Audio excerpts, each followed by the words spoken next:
Imagine stepping into the control room of a global manufacturing titan, not just to check the dials, but to really understand the immense forces driving them. Today, that's exactly what we're doing. We're taking a deep dive into Honda Motor Company's fiscal first quarter 2025 financial results. That covers the period ending June 30, 2025, and also their updated outlook for the full year to March 2026. And we're using the best sources possible, Honda's own financial briefing and their detailed consolidated statements, direct from the company. Exactly. Our mission, to cut through all the numbers, help you quickly grasp the why behind Honda's performance, what's genuinely surprising, perhaps, and what it all reveals about the broader automotive and, well, manufacturing world. Should be some illuminating insights, hopefully. You're in for some, yeah. So let's start with the big picture, the headline numbers. Okay. Honda's operating profit for the fiscal first quarter, it came in at JPY $244.1 billion. Oh, right. A substantial number. On the surface, yeah, sounds pretty solid.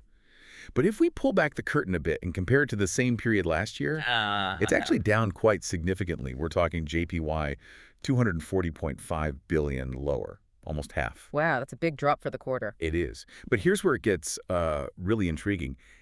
Despite that drop, Honda simultaneously revised up its full-year forecast. Operating profit now forecast at JPY $700 billion. Net profit JPY $420 billion. Okay, wait. So Q1 profit is down sharply, but the full-year forecast is up. Exactly. That contrast, it immediately raises questions, doesn't it? How do we make sense of that? Yeah, what's fascinating here is that immediate tension. You've got this substantial quarterly decline in operating profit, and it seems like it's largely due to some very specific impacts. Right. Yet the outlook for the entire year is much more optimistic. This upward revision, and it's significant, JPY $200 billion for operating profit, JPY $170 billion for net, aims to be primarily driven by, well, a strategic recalibration around tariff impacts and, crucially, updated exchange rate assumptions. The currency effect. Exactly. They've moved their assumption from JPY 135 to JPY 140 against the US dollar. So that suggests they're kind of looking past the immediate quarter's challenges, maybe thinking on these broader economic factors, improving things over the full year. Makes sense. It's not just a simple projection then. No, it definitely feels more strategic. And we also see, as of July 31, Honda's been actively buying back shares. Already bought JPY 936.5 billion worth out of the JPY $100 billion they resolved for the program. That's quite aggressive. It is, especially given that quarterly profit decline. It kind of begs the question, how are they strategically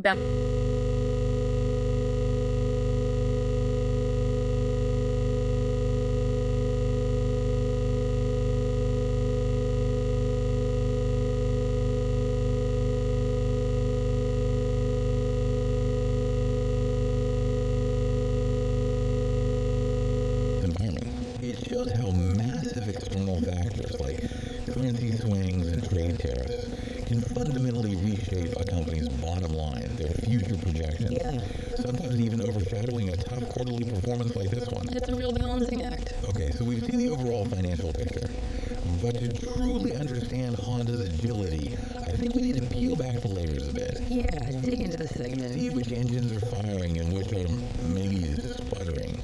Because it turns out not all parts of Honda are performing equally. Not at all. On one hand, you've got the motorcycle operations just riding high. Oh, yeah. Standout success story there. But the automobile side, facing some pretty serious...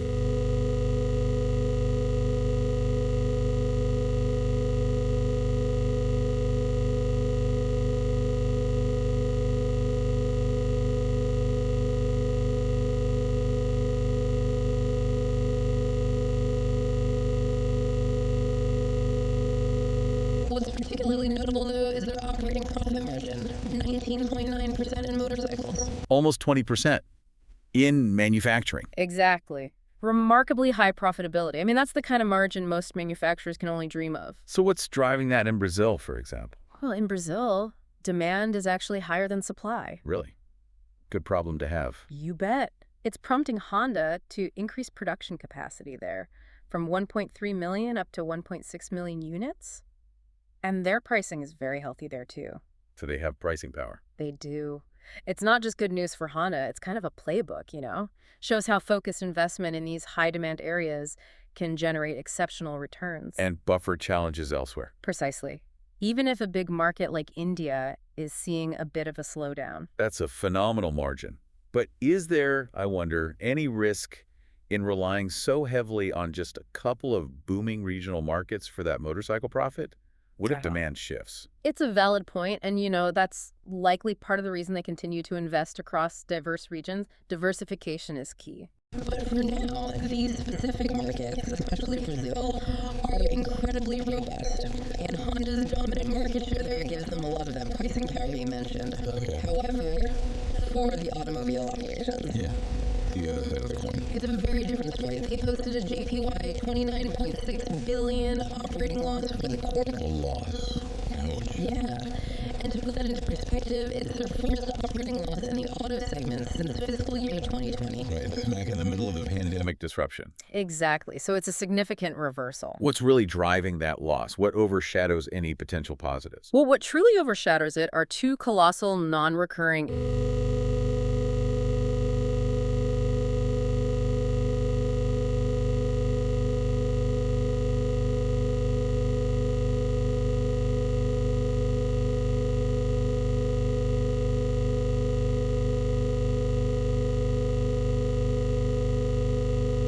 The ED costs. which are, essentially one-time charges not expected to repeat regularly at that scale, and another JPY 124.6 billion due to tariff impact. Tariffs again. Wow. Combined, those two factors alone are nearly JPY 238 billion. Which basically wipes out any underlying profit. Almost completely. In fact, if you theoretically exclude those two specific largely external factors, the automobile operating profit would have been JPY 205.8 billion. Which is right on par with last year. Exactly, on par with the same quarter last year. So it really, really highlights how these specific kind of one-off charges and these big external factors are profoundly impacting their automotive results right now. That makes sense. And we also saw declines in automobile unit sales in China and other Asian regions, adding to the pressure. That stark contrast. North America holding up but struggles elsewhere, especially Asia. Yeah.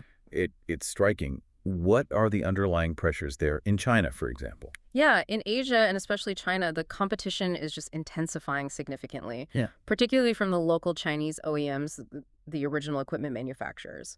Right, the domestic players. They're innovating rapidly, pricing aggressively. It's a tough market. And hybrids. How are they faring? Well, hybrid vehicles, for instance, face varying popularity. It really depends on government subsidies in different markets. Honda themselves even admit they're sometimes losing ground to Toyota, say, in internal combustion engine models, the traditional IC cars, where Honda hasn't yet launched competitive hybrid options. Falling behind in certain segments. A bit, yeah. And then there's Europe. Honda has, frankly, struggled there for several years now. Yeah, I remember the plant closures. Exactly. They closed production sites in the UK and Turkey. Their unit sales there are now trending around only 100,000 annually. Which is quite low for a major player. Very low. It's prompted an internal reevaluation of their whole European market strategy. They're clearly focusing their main efforts on the US, Japan, and India. Where they see better potential. Exactly. Greater potential, clearer paths to profitability. It shows a very deliberate regional focus, adapting to these diverse and, frankly, often challenging market pressures. That discussion of regional challenges, especially the auto side, brings us naturally to that huge factor you mentioned, tariffs. Yep. It sounds like, a complex financial detail, but its ripple effects are just massive for a global company like Honda. What's the latest development here? Absolutely. The tariff situation is a major moving piece for them, a constant headache, I imagine. I bet. But there's actually some potentially good news. Honda has revised its gross tariff impact outlook down for the full year, from JPY 650 billion down to JPY 450 billion. Okay, that's a significant reduction. Why? A big part of that reduction comes from a positive impact related to the U.S.-Japan trade agreement. Okay. Specifically, the automobile tariff has been reduced from 25% down to 15%. That's huge. It is, and it's clearly seen as a positive, obviously, for both Honda and potentially its customers. Yeah. It provides a bit more clarity in what's been a very uncertain policy environment. Sure, more predictability is always good.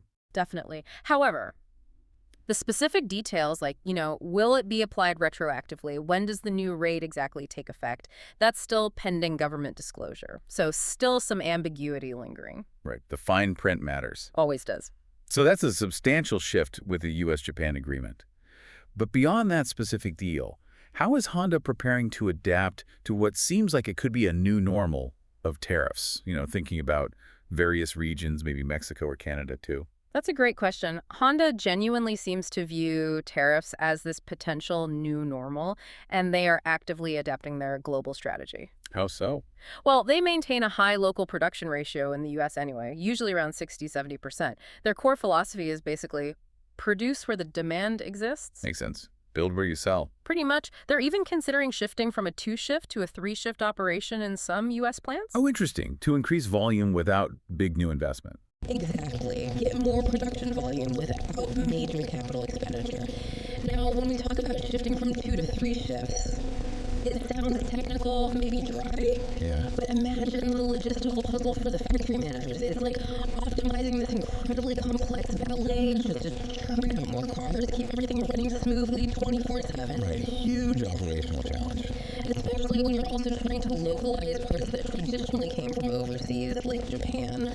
That's a key challenge. Localizing the production of core hybrid parts. Like what specifically? Things like the electric motor, the battery, the ECU, that's the engine control unit. Crucial components currently largely imported.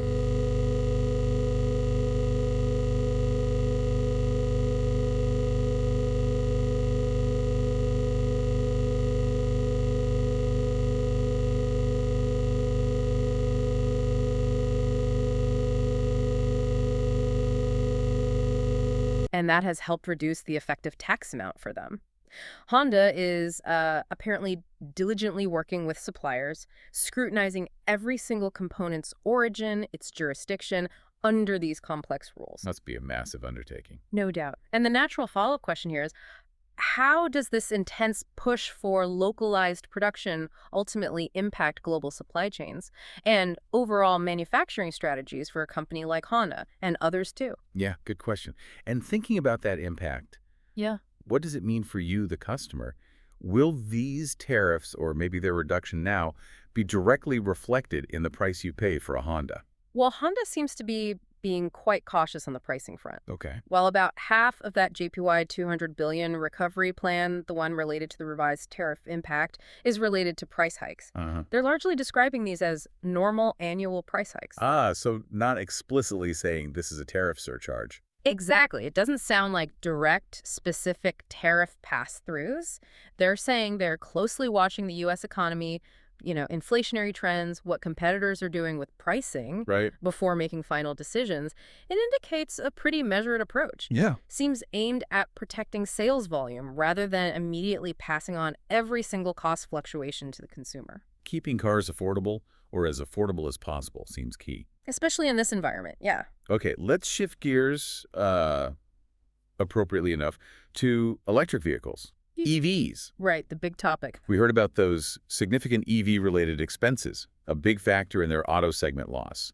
What's the core challenge Honda is trying to overcome with its EV strategy right now? And maybe, what was the most surprising finding from Q1 in this area? Yeah, the EV segment is certainly a complex challenge for them, as it is for many legacy automakers. And you're right, that JPY $113.4 billion in non-recurring EV expenses in Q1 was a major factor in the automobile operating loss. Huge number. It is. And looking forward, for the full year, these EV-related expenses are now expected to be JPY $650 billion. Up from $600 billion. Up from an initial forecast of JPY $600 billion. Yeah. Why the increase? Well, it includes provisions for anticipated losses on EVs sold in the U.S. market, but also, notably, what Honda themselves termed a bold decision. A bold decision. Sounds dramatic. It does. It relates to writing off development assets for certain EV models due to changes in their product range. So, canceling or delaying some planned EVs. That's what it implies. This bold decision isn't just some accounting adjustment. It really signals a significant strategic pivot. Suggests Honda is maybe ruthlessly recalibrating its EV product roadmap, prioritizing profitability and market readiness over perhaps a rushed launch. Which seems critical in this super competitive, capital-intensive EV sector. Absolutely. And interestingly, about JPY $50 billion of that increase in expected expenses was actually unexpected. Related to the invalidity of certain IRA subsidies, that's the Inflation Reduction Act in the U.S., and also California's ACC2 credits for some future loss calculations. So, government incentives they were counting on didn't materialize as expected. In certain instances, yeah. ineligible, which impacted the financial forecast. Adds another layer of complexity. Wow. Okay, so with all these strategic shifts, these unexpected costs, Yeah. what does this mean for their much anticipated zero? Series EV launch. Is that timeline still on track? Unfortunately, based on their commentary, Honda is now not very optimistic about the original Zero Series.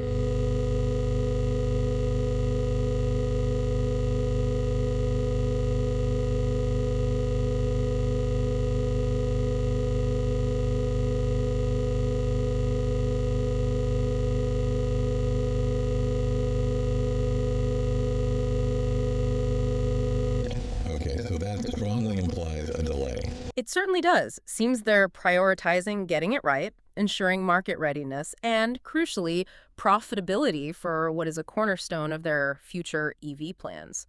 Better late than wrong, perhaps. Makes sense. And how are their existing EV sales performing, particularly in a key market like China? We know that's a huge EV battleground. Yeah, China is critical, and their current ENS series EVs are, frankly, struggling a bit. Struggling how? Underachieving initial sales plans. Now, the vehicles themselves apparently receive good assessments for driving performance, which is a Honda hallmark, right? Good engineering. Sure. But their initial pricing wasn't quite aligned with local market expectations, Yeah. and perhaps more importantly, the intelligent functionality. The tech.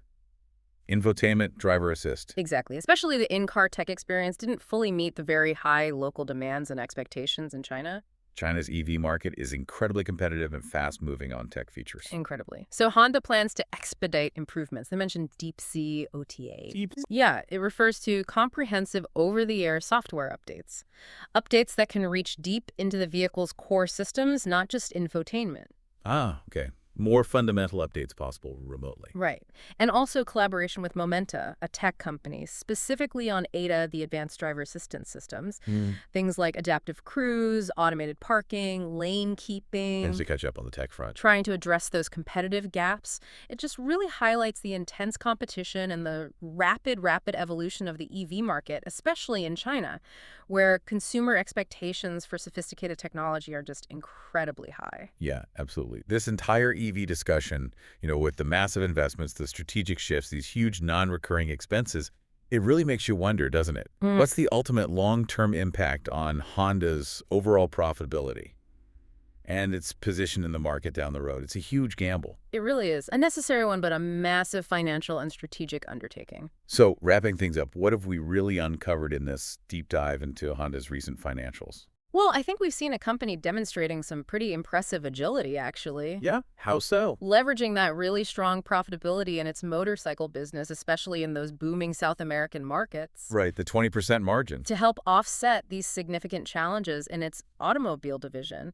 They're proactively adjusting to global trade uncertainties like tariffs, adapting production strategies. The localization push? Exactly, and making what seemed like tough but probably necessary strategic choices in this incredibly competitive and very costly EV transition. Yeah, it's a fascinating look at how a global giant tries to balance those immediate pressures with that crucial long-term vision. Definitely a balancing act. So as Honda navigates these, let's call them choppy waters, here's maybe a final thought for you, the listener, to consider. Okay. What do you think will be the true tipping point for mass EV adoption globally? Is it going to be the technology finally becoming seamless and reliable? Or maybe prices becoming truly competitive with traditional gasoline cars? Or is it ultimately powerful government policies, subsidies, and regulations that really accelerates the shift? It's probably some combination, right? Probably. And related to that, how will companies like Honda continue to balance the just immense immediate financial pressures of this EV transition with the, existential long-term strategic imperative of securing their place in an electric future? That's the multi-billion-dollar question they're grappling with right now. A lot to think about.